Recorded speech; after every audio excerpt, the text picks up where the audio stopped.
அனைவருக்கும் காலை வணக்கம்.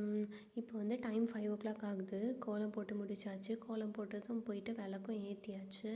அதுக்கப்புறம் நம்ம எங்கே போவோம், ஸ்ட்ரெயிட்டாக கிச்சனுக்கு தானே போவோம். கிச்சனுக்கும் போயிட்டு பாப்பாவுக்கு வந்து லஞ்ச் ரெடி பண்ண ஸ்டார்ட் பண்ணிட்டேன்.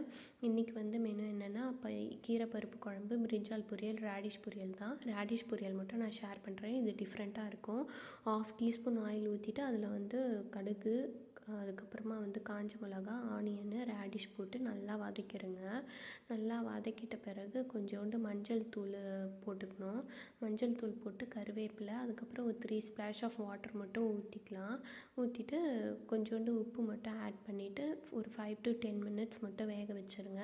இதுக்கு ஒரு மசாலா ஆட் பண்ண போகிறோம். அதுதான் வந்து தேங்காய், அப்புறம் ஒரே ஒரு பச்சை மிளகா, ஒரு சின்ன பீஸ் இஞ்சி, அவ்வளோதான். இது வந்து அரைச்சி ஆட் பண்ணிவிட்டு நல்லா மிக்ஸ் பண்ணிடுங்க. மிக்ஸ் பண்ணிவிட்டு அதுக்கப்புறம் கொஞ்சோண்டு கொத்தமல்லி ஆட் பண்ணிவிட்டு ஒரு மிக்ஸ் கொடுத்தா ரெடி ஆகிடும். ஒரு 10 to 15 மினிட்ஸில் இது ரெடி ஆகிடும்.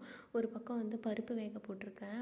வெந்துடுச்சு பருப்பு. அதிலே தக்காளி, வெங்காயம், பூண்டு, பச்சை மிளகாய் எல்லாமே போட்டு வேக வச்சாச்சு. இப்போ ஜஸ்ட்டு கீரையை மட்டும் கட் பண்ணி போட்டாச்சு. கீரை வெந்ததும் உப்பு மட்டும் ஆட் பண்ணிக்கலாம். ஆட் பண்ணிவிட்டு ஒரு தாளிப்பு கொடுத்துடலாம். ஒரு ஸ்பூன் கீயில் கொஞ்சம் கடுகு, அதுக்கப்புறம் வந்து ஜீரகம் மட்டும் போட்டு தாளிப்பை வந்து கீரையில் ஊற்றிட்டு ஒரு கொதி விட்டால் வந்து கீரை பருப்பும் வந்து ரெடி ஆகிடுச்சு. அதுக்கப்புறம் பாப்பாவுக்கு பேக் பண்ண வேண்டியது. பிரிஞ்சால் நான் ஒரு சைமல்டேனியஸாக செஞ்சாச்சு. பிரிஞ்சாலில் வந்து எதுவும் போடல, வெறும் வந்து ஆனியன் போட்டு அதுக்கப்புறம் நம்ம மிளகாத்தூள், மஞ்சள் தூள், லைட்டாக கரம் மசாலா மட்டும் போட்டு அப்படியே வேக வச்சாச்சு. பிரிஞ்சாலும் ரெடி பண்ணியாச்சு.